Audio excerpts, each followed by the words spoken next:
নমস্কার বন্ধুরা, আমি উমি হেসেল থেকে বলছি। আমি তোমাদের আজকে একটা নতুন ধরনের স্টার্টার করে দেখাবো। একটা ক্যাপসিকাম নিলাম, এটারও একটা স্টার্টার হবে। একটা টমেটো নিলাম আর দুটো ডিম নিয়েছি। নুন, হলুদ, পেঁয়াজ কুচি, ধনেপাতা কুচি, কাঁচা লঙ্কা কুচি নিয়েছি। আর এখানে এটা রয়েছে ম্যাগি মশলা।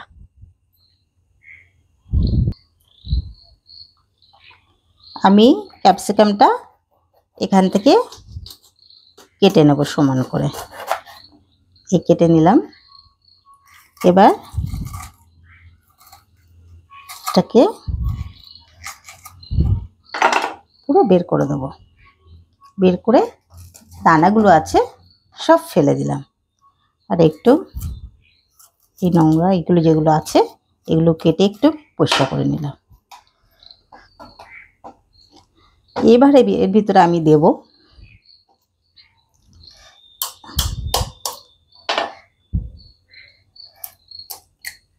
একটা ডিম,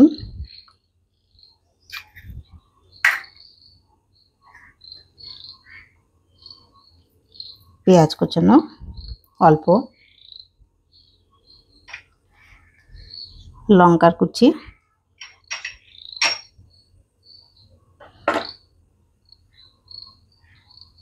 নুন, হলুদ, ম্যাগি মশলা। এবার এটা একটু আমি নাড়িয়ে নেব।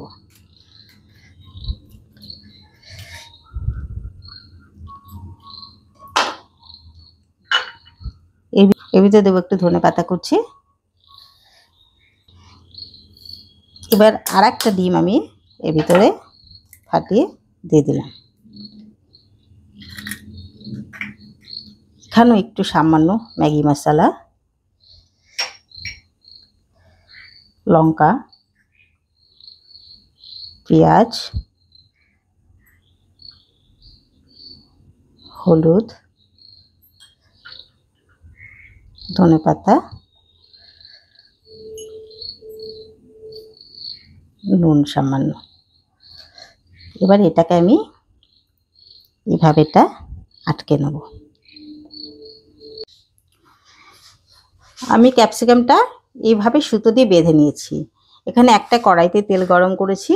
এবার ক্যাপসিকামটা আমি তেলের ভিতরে দিয়ে দেবো।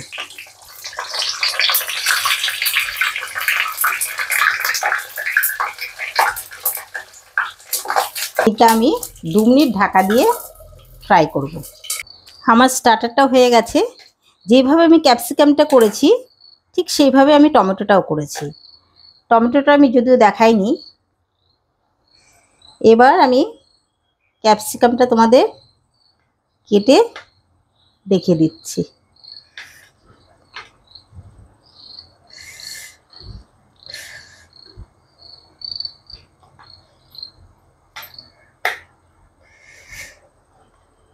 স্টার্টারটা দুর্দান্ত স্বাদের হয়। আর এইটা হচ্ছে টমেটোটা।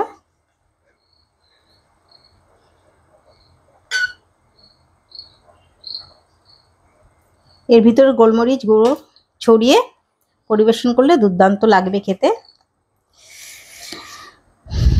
হেলদি একটা স্বাস্থ্যকর স্টার্টার স্যালাডের সাথে। এটা যদি তোমাদের ভালো লেগে থাকে লাইক করো, কমেন্ট করো, সাবস্ক্রাইব করো। থ্যাংক ইউ, ধন্যবাদ।